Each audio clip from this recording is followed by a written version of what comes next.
बिस्मिल्लाहिर्रहमानिर्रहीम। अस्सलाम वालेकुम स्टूडेंट्स। आज के लेक्चर में हम इन्वर्स लैप्लास ट्रांसफॉर्म डिस्कस करेंगे। इससे पहले क्या था कि हम कोई फंक्शन होता था एफ ऑफ टी, उसकी ट्रांसफॉर्मेशन करते थे तो हमें फंक्शन मिलता था एफ ऑफ एस की फॉर्म में। अब क्या होगा कि एफ ऑफ एस की फॉर्म में फंक्शन दिया होगा तो हमने चेक करना होगा कि ये कौन सा फंक्शन होगा जिसका लैप्लास लेने से ये फंक्शन आया होगा, यानी उसका इन्वर्स लैप्लास करेंगे तो हमें फिर अब एफ ऑफ टी की फॉर्म में फंक्शन मिलेगा। सबसे पहले मैंने ये डेफिनेशन की है inverse Laplace transform. If F of S is Laplace transform of F of T, then F of T is called the inverse Laplace transform of F of S. यानी अगर F of S Laplace transform हो F of T की, तो F of T क्या होता है, वो उसका इनवर्स लैप्लास ट्रांसफॉर्म होता है एफ ऑफ एस का।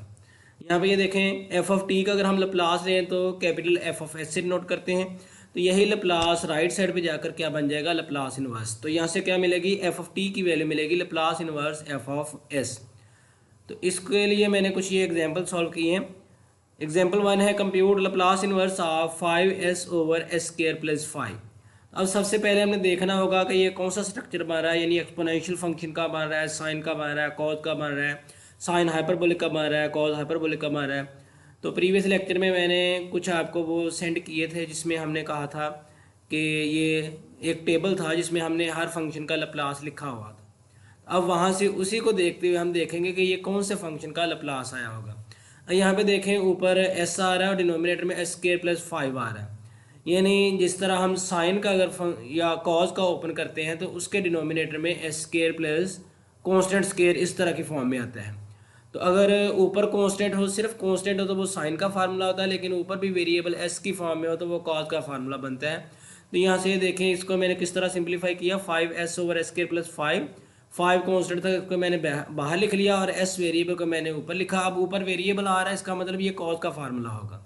डिनोमिनेटर में बनेगा S square plus a square. अब यहाँ पे जस्ट 5 लिखा हुआ था तो 5 को मैंने स्क्वायर रूट 5 होल स्क्वायर लिख लिया, यानी ये स्क्वायर प्लस ए स्क्वायर की फॉर्म में आ गया। तो अब यहाँ पे ऊपर वेरिएबल आ रहा है तो ये किसका फार्मूला बनेगा, कॉस का। तो यहाँ पे ये बनेगा 5 कॉस स्क्वायर रूट 5 टी, क्योंकि ये देखा ना, जब हम कॉस ए टी का लैप्लास जब हमने कैलकुलेट किया तो उसका आंसर आया था s over s square plus a square. तो अब हमने इसी के उल्ट जाना, तो ये कॉस स्क्वायर रूट 5 टी का फार्मूला बनेगा। अब ये देखिए, इसको अगर हम ओपन करते हैं तो ऊपर एस आएगा और डिनोमिनेटर में S square plus square root 5 इसका स्क्वायर करेंगे तो यही चीज़ बन जाएगी। एग्जाम्पल 2 देखें, compute Laplace inverse of 1 over s square plus 2s minus 15। तो अब इस तरह का हमने डायरेक्ट कोई भी फार्मूला नहीं पढ़ा था कि जिसके यानी इस तरह का डिनोमिनेटर में हो या किसी फंक्शन का एफ ऑफ टी का लैप्लास लें तो डायरेक्ट इस तरह की फॉर्म में आंसर आ रहा। तो या तो ये है कि यहाँ पे डिनोमिनेटर में या तो स्क्वायर कंप्लीट कर लिया जाए, यानी S square plus a square इस तरह की फॉर्म बना ली जाए। अगर स्क्वायर कंप्लीट नहीं होता या इसके फैक्टर भी बनाए जा सकते हैं। यहाँ पे देखें कि यहाँ से इसके इजीली फैक्टर बन सकते थे तो मैंने इसको पार्शियल फ्रैक्शन में कन्वर्ट कर लिया। तो यहाँ पे देखें, कैपिटल एफ ऑफ एस की वैल्यू 1 ओवर एस के प्लस 2s माइनस 15। तो यहाँ से इसके 5 और 3 में फैक्टर बनेंगे, एस के plus 5s minus 3s minus 15। तो एस कॉमन लेंगे, एस प्लस 5 माइनस 3 कॉमन लेंगे, एस प्लस 5, फिर एस प्लस 5 दोनों में कॉमन होगा और एस माइनस 3 आ जाएगा। तो आगे इसकी पार्शियल फ्रैक्शन बनाएं, 1 over S plus 5 into S minus 3 is equal to A over S plus 5 plus B over S minus 3। तो ये आइडेंटिटी बनेगी, यानी एस प्लस 5 एस माइनस 3 से मल्टीप्लाई करने के बाद a into S minus 3 plus b into s plus 5। तो अब दोनों के डिनोमिनेटर में लीनियर है तो हम सब्स्टिट्यूट करेंगे, एक बार s is equal to minus 5 और एक बार एस इज इक्वल टू 3, तो हमें कॉन्स्टेंट की वैल्यूज मिल जाएगी। जब एस की वैल्यू माइनस 5 पुट करेंगे, यहाँ पे माइनस 5 माइनस 3 माइनस 8 बनेगा और ये माइनस 5 प्लस 5 0 हो गया, यानी minus 8 A is equal to 1। तो ए की वैल्यू माइनस 1/8 आ जाएगी। इसी तरह जब हम एस की जगह 3 पुट करेंगे, लेफ्ट साइड पे तो 1 ही रहेगा, राइट साइड पे ये देखें 3 माइनस 3 ये 0 हो गया। यहाँ पे 3 प्लस 5 तो यहाँ से 8b बना, तो b की वैल्यू यहाँ से क्या आएगी 1/8, यानी a की वैल्यू माइनस 1/8 और b की वैल्यू प्लस 1/8 आएगी। अब कैपिटल एफ ऑफ एस की ये वैल्यू थी, a की वैल्यू मैंने माइनस 1/8 पुट कर दी और b की वैल्यू 1/8 पुट कर दी। अब एफ ऑफ टी क्या होता है, वो Laplace inverse capital F of S. तो इसका लैप्लास इनवर्स अलग हो जाएगा, इसका लैप्लास इनवर्स अलग हो जाएगा। अब यहाँ पे देखें, हमने Laplace of exponential A T पढ़ा था कि वो 1 ओवर एस माइनस ए की फॉर्म में होते हैं।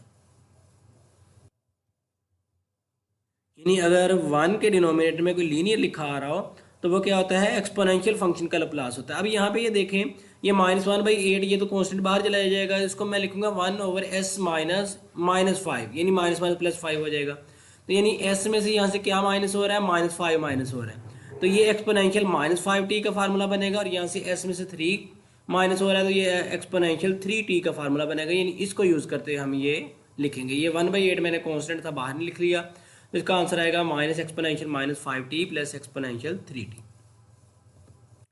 नेक्स्ट एग्जांपल 3 देखें, find Laplace inverse of 3s + 17/s² + 8s + 25। यहाँ पे देखें, इसकी अगर तो डिनोमिनेटर में फैक्टर बन जाए, यानी लीनियर फैक्टर बन जाए, तो हम यहाँ पे क्या करेंगे, इसकी पार्शियल फ्रैक्शन बना लेंगे, सेम जैसे अभी हमने निकाला, तो उसके मुताबिक हम क्या है, कोई ना कोई आंसर आ जाएगा, यानी शिफ्टिंग प्रॉपर्टी या वो एक्सपोनेंशियल फंक्शन उस तरह की फॉर्म में आ जाएगा। लेकिन यहाँ पे जो डिनोमिनेटर में फंक्शन दिया हो, इसके कोई भी रियल फैक्टर नहीं बनता, यानी अगर तो कम्प्लेक्स की फॉर्म में बनाए तो वो शायद बन जाए, लेकिन कोई फैक्टर नहीं बनते, क्योंकि 25 को अगर s² से मल्टीप्लाई करें तो 25, तो कोई भी पेयर ऐसा नहीं जिनको ऐड करने से 8 आए और मल्टीप्लाई करने से 25 आए।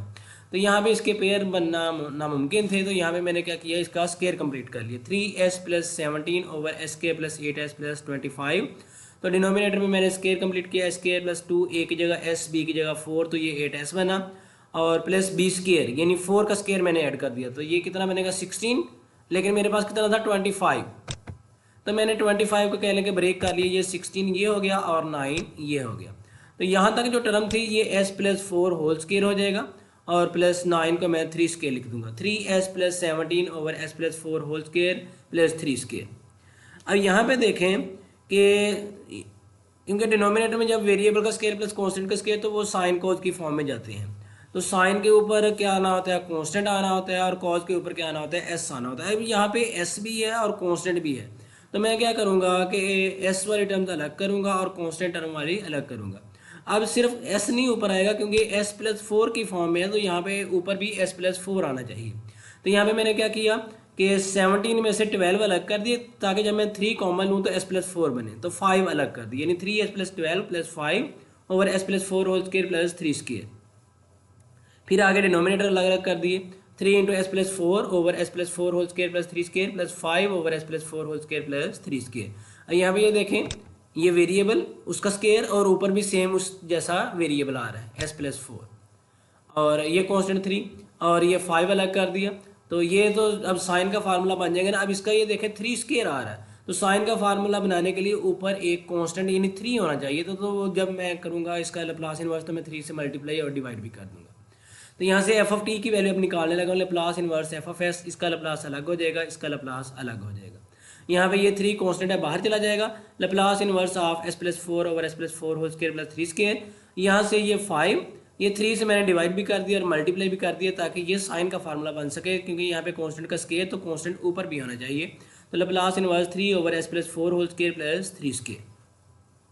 अब यहाँ पे देखें कि अगर तो ये सिर्फ s होता और ऊपर भी s होता, तो ये cos 3t बन जाता, और इधर भी सिर्फ s होता और यहाँ पे 3 और ऊपर भी 3 होता, तो ये sin 3t बन जाता। लेकिन यहाँ से ये देखें s में, यानी जिस तरह हम शिफ्टिंग प्रॉपर्टी लगाते थे ना, यानी s को हम रिप्लेस करते थे s - a से, अब यहाँ भी देखें s क्या हो चुका है, रिप्लेस हो चुका है s - a से। अब यहाँ पे जो -a हो रहा है वो क्या है, -4, क्योंकि यहाँ पे तो +4 हो रहा है ना, तो माइनस माइनस +4 बनेगा, तो यहाँ पे a की वैल्यू क्या बनेगी, वो हमारी -4 बनेगी, यानी यहाँ पे शिफ्टिंग प्रॉपर्टी भी कहने साथ लग रही है।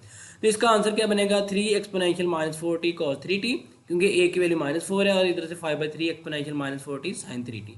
तो ये मैंने फर्स्ट शिफ्टिंग प्रॉपर्टी लिखी भी है। वैसे तो होता है ना एक्सपोनेंशियल at f(t) हो तो वो हम लिखते हैं f(s - a), यानी कैपिटल f(s - a), लेकिन ये मैंने साइन के लिए फार्मूला लिख दिया, यानी अगर एक्सपोनेंशियल at sin bt, तो हम क्या करते हैं, पहले साइन का लैप्लास कैलकुलेट करते हैं। अब साइन का लैप्लास क्या बनेगा, b/s² + b²। तो शिफ्टिंग प्रॉपर्टी से क्या होगा, s को हम रिप्लेस कर देंगे s - a से, तो यहाँ पे बनेगा b/s - a whole square + b²। अब यहीं पे अगर माइनस होता, यानी यहाँ पे माइनस हो, तो यहाँ पे फिर क्या होना था, ये प्लस हो जाना था। तो अब यहाँ पे क्वेश्चन में भी प्लस की फॉर्म में था, तो इधर पावर में क्या आ गया, माइनस की फॉर्म में आ गया, यानी ये हमने फर्स्ट शिफ्टिंग प्रॉपर्टी का वो यूज़ किया, यानी फर्स्ट शिफ्टिंग प्रॉपर्टी को अगर हम यूज़ करें तो उससे ये आंसर आना था, तो उसको देखते हमने ये लैप्लास इनवर्स कैलकुलेट किया है।